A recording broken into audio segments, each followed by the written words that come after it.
ஆண்டவர் ஊழியர் bishop Peter ஐயாவுடைய சபையில காலை நேரத்தில் நம்முடைய வார்த்தையை பகிர்ந்து கொள்வதற்கு என் தெய்வம் என் பாராட்டின கிருபைக்காக நன்றி. ஆண்டவரே, தேவ பலன் உண்டாகட்டும், தேவ கிருபை உண்டாகட்டும். வார்த்தையின் வழியாக கர்த்தர்களோடு கூட பேசும் இயேசுவின் நாமத்தில் பிதாவே, ஆமென். எல்லோரும் வேதத்தை எடுத்துக்கொள்வோம்.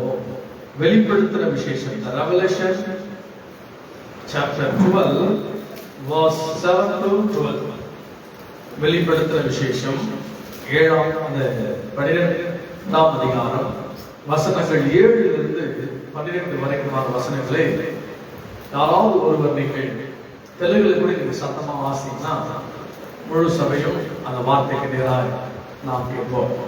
வெளிப்படுத்தின விசேஷம் 12ஆம் அதிகாரம் வசனம் 7 இருந்து 12 வரைக்கும். అంతటా పరలోకమందు యుద్ధము జరిగెను. మీకాయేలును అతని దూతలను ఆ ఘటసర్పముతో యుద్ధము చేయవలెనని ఉండగా ఆ ఘటసర్పమును దాని దూతలు యుద్ధము చేసిరి గాని గెలవలేకపోయింది. కనుక పరలోకమందు వారికి స్థలము లేకపోయెను. కాక సర్వలోకములకు మోసపుచ్చును అపవాది అనియు సాతానని పేరు గల ఆది సర్పమైన ఆ మహా ఘటసర్పము పడద్రోయబడెను. అది భూమి మీద పడద్రోయబడెను. దాని దూతలు దానితో కూడా పడద్రోయబడింది.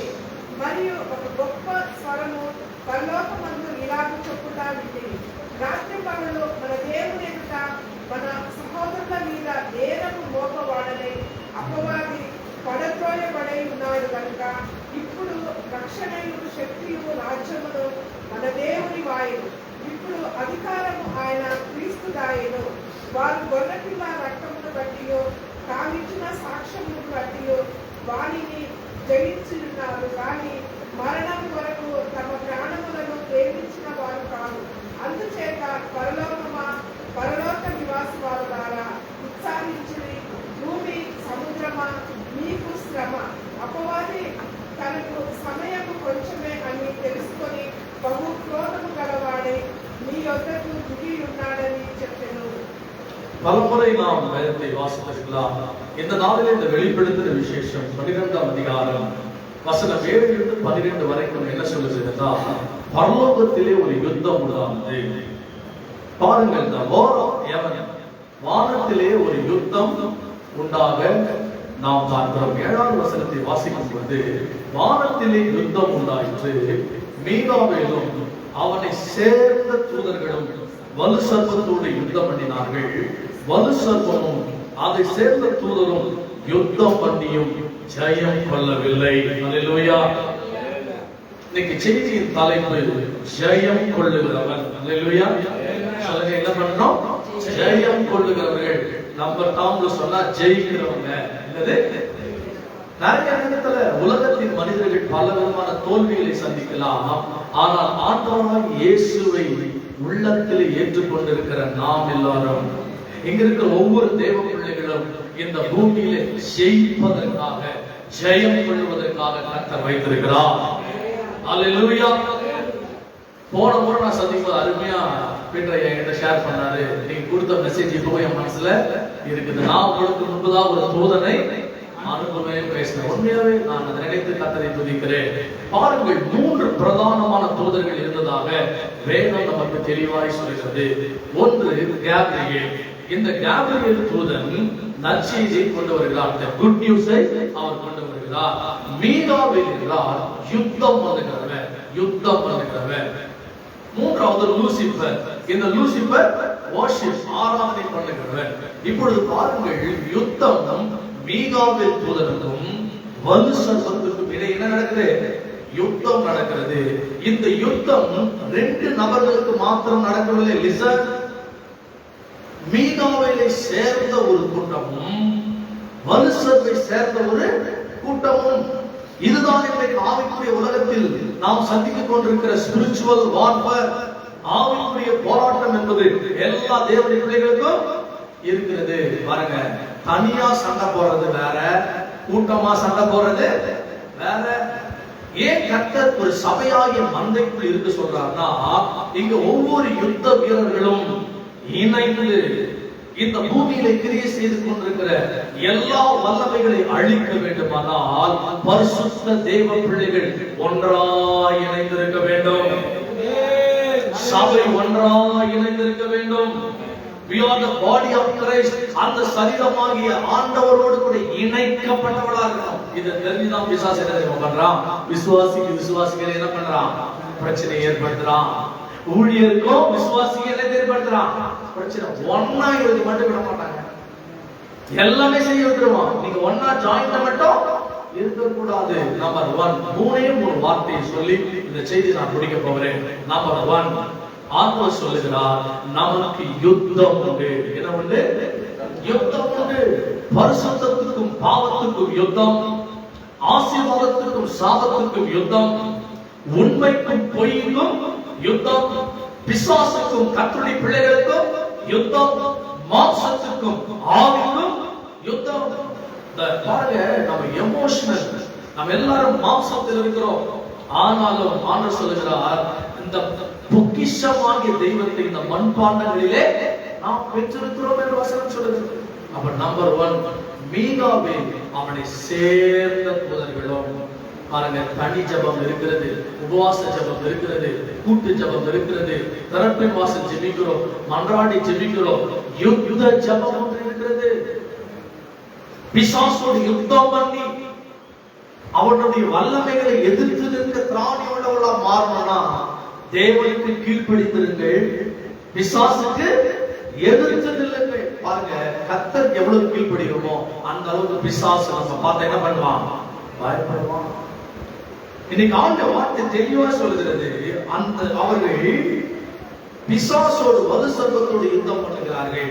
இந்த பிசாசை குறித்து நீங்க பார்க்கும்போது ஆதியாகமத்தின் புஸ்தகம் 3ஆம் அதிகாரம் 1வது வசனத்துல தெளிவா சொல்றாரு, தேவனாகிய கர்த்தர் உண்டாக்கின சகல காட்டு ஜீவன்களை பார்க்கலும் சர்ப்பமானது தந்திரம் உள்ளது. கவனிங்க, இன்றைக்கு அநேக குடும்பங்கள், அநேக வாலிப பிள்ளைகள், அநேக சபை விசுவாசிகள் இடரல் அடைவதற்கு காரணம் பிசாசுடைய தந்திரத்தில் விழுந்து விட்டார்கள், பிசாசுடைய கண்ணியில் விழுந்து விட்டார்கள், சாத்தான் விரித்த வலையிலே விழுந்து விட்டார்கள், பண ஆசையில் விழுந்து விட்டார்கள், இச்சையில் விழுந்து விட்டார்கள்.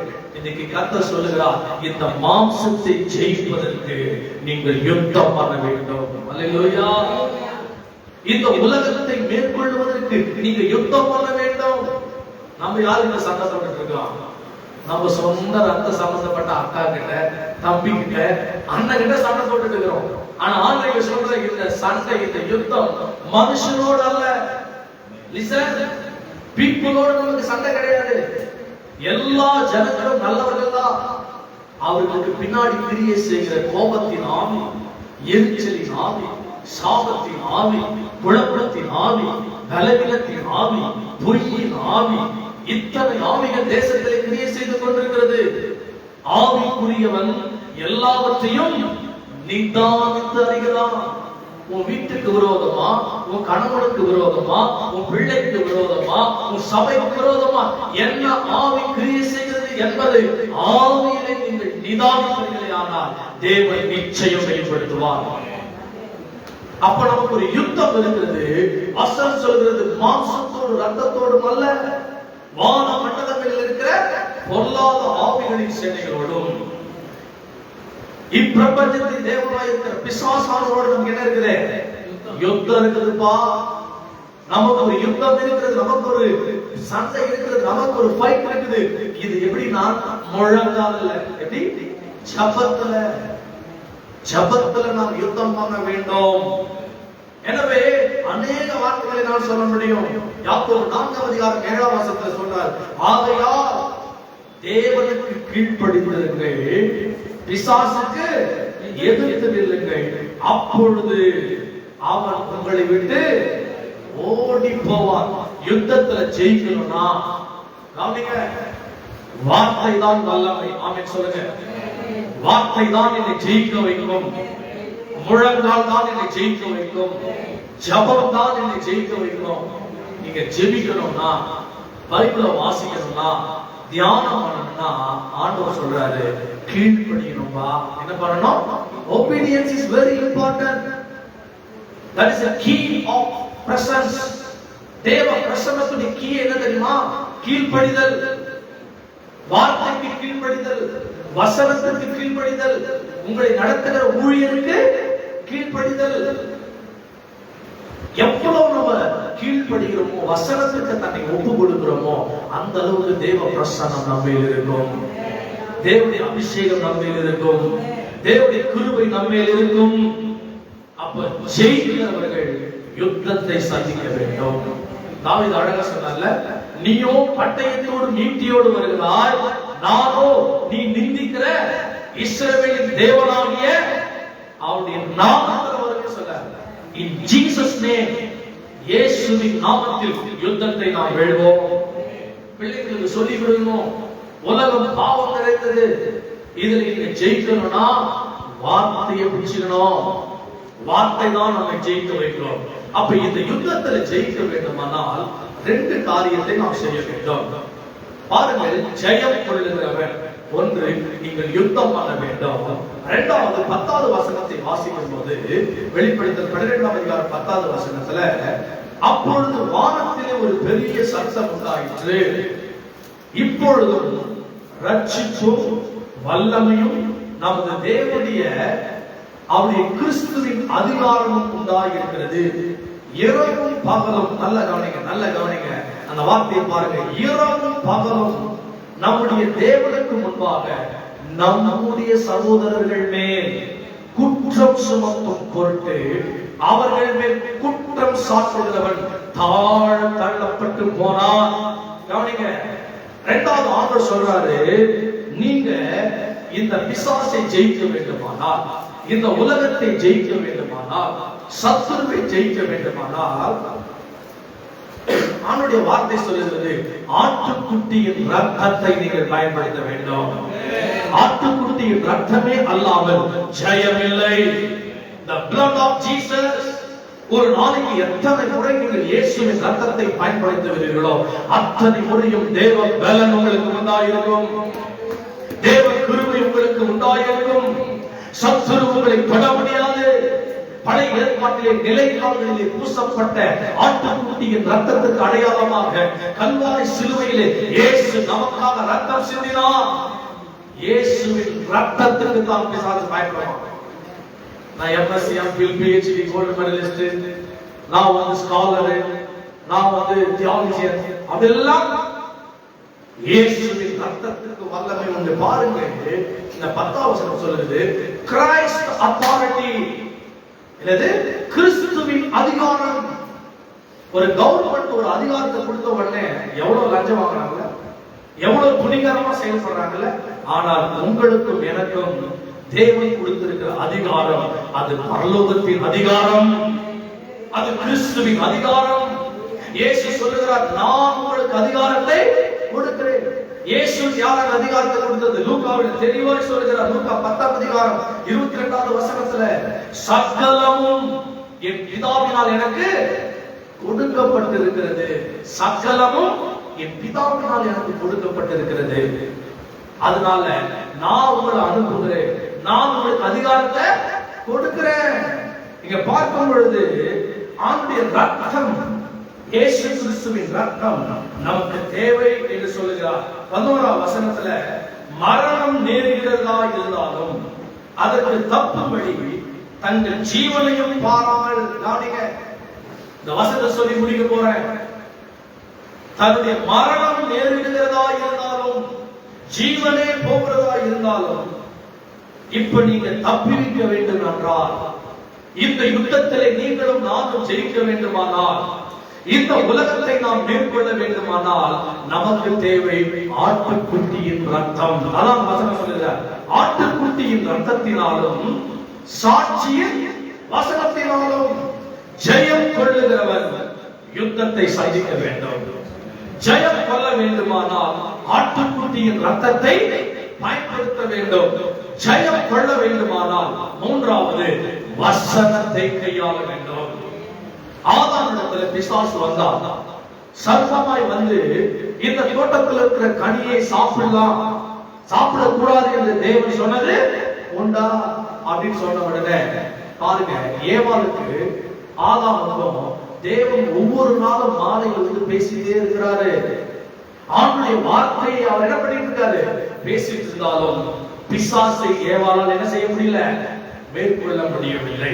நீங்கள் மத்தேயு 4ஆம் அதிகாரத்திற்கு வருவீர்கள். ஆனால் இயேசு 40 நாள் உபவாசம் இருந்த பின்பு அவர் பசி அடைந்தவராய் இருக்கும் பொழுது சர்ப்பம் இயேசுவிடத்திலே வந்தது.